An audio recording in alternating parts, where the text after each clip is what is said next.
Season is fast approaching, and that has many health experts extra concerned this year. That's because when the flu starts to spread this year, it'll be spreading at the same time another even deadlier virus is spreading, the coronavirus. So what happens if you were to get both viruses at the same time? Can you even get both viruses at the same time? Earlier today, I talked with Dr. David Schultz from Evansville Primary Care to find out. Dr. Schultz, thanks for joining us tonight. We are heading into flu season, and it's coming at a time when we are still seeing new cases of the coronavirus every day. Is it possible to get the flu and the coronavirus at the same time?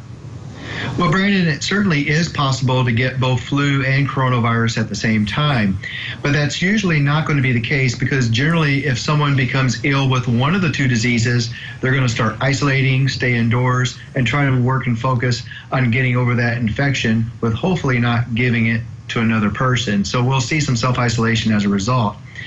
One of the problems that we have, Brandon, with this is the symptoms between flu and coronavirus are very similar. And so it's very difficult to tell the difference between whether someone has flu or whether someone has coronavirus. And most of us physicians are really concerned about that. If someone were to get both of those viruses at the same time, what is that likely to do to us? How sick could we get? Well, it really depends on a person's pulmonary status, first of all, and how well their lungs are. And what we would expect to see rather than having both infections happen at the same time is one right after the other. But generally speaking, if the lungs are unhealthy because of one of those infections, that could lead to a worse prognosis and a worse treatment course. The other thing to consider is if someone has underlying autoimmune disease, for example, lupus, multiple sclerosis, rheumatoid arthritis, and so forth, they may have a poor prognosis and may have a rougher time getting through the infections.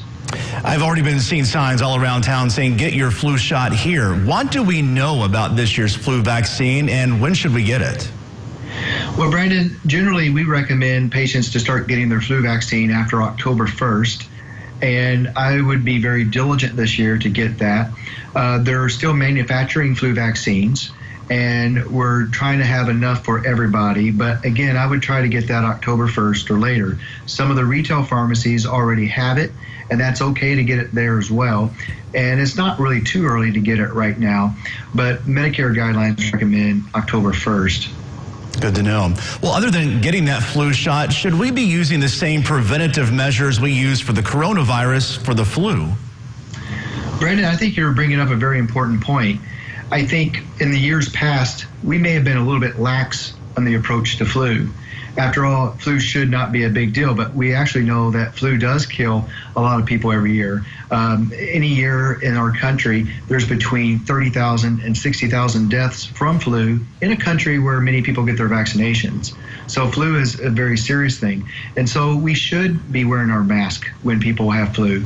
One of the differences between flu and coronavirus, however, is how long the infection and the infectious rate is. And we know with flu, the duration of symptoms and also the symptoms, the intensity of symptoms may be a little bit less. And the other thing we know about flu, it may not be nearly as contagious as the coronavirus. So those are some subtle differences. Yeah. Well, let's talk about supplements, because many times when you and I have talked, you've recommended taking vitamin D. And now new research just out shows patients who are deficient in vitamin D are more likely to test positive for COVID-19. Why is that? Well, vitamin D is very important in our body. We know it helps with calcium metabolism as well as our bone metabolism, so it's very important there.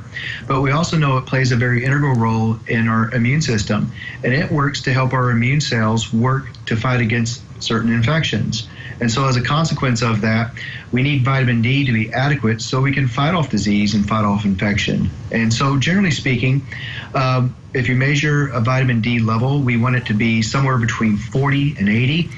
But if you are deficient in vitamin D, we're recommending taking enough vitamin D to get your level back to that normal range. And generally speaking, that's about 1,000 to 2,000 a day of vitamin D. What other supplements do you recommend? Because I hear a lot of talk about taking elderberry to prevent the flu. Well, certainly there are some natural supplements that are helpful in improving your chances of not getting coronavirus and also flu. Elderberry has been shown to be helpful in both disease states. Echinacea helps in some, but we found that actually echinacea in coronavirus may actually cause more harms. So we're not recommending echinacea in coronavirus prevention, but it certainly does help for prevention of flu. Other supplements would include zinc. I think zinc helps in both coronavirus and also with influenza. And we're also seeing, of course, vitamin C to be very helpful in prevention of flu as well as COVID-19.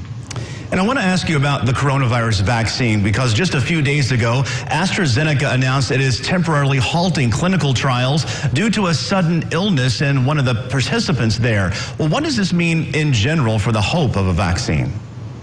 Well, Brandon, it certainly is a setback for the development of vaccines, but one thing that we have to remind ourselves is we want a vaccine that's going to be safe for the general population. And so the drug companies and pharmaceutical industries, they're working very diligently to make sure the vaccine they come out with is not going to be harmful to us. They want it to be safe. And so when they see that there's been some adverse outcomes with a certain vaccine, then they will take a step backwards, see what the problem was, whether it was a problem with the person's immune system, maybe it was an interaction with another medication they may be taking, or maybe there may be some unknown effects that this vaccine may have to other people. Again, they want to make sure it's safe.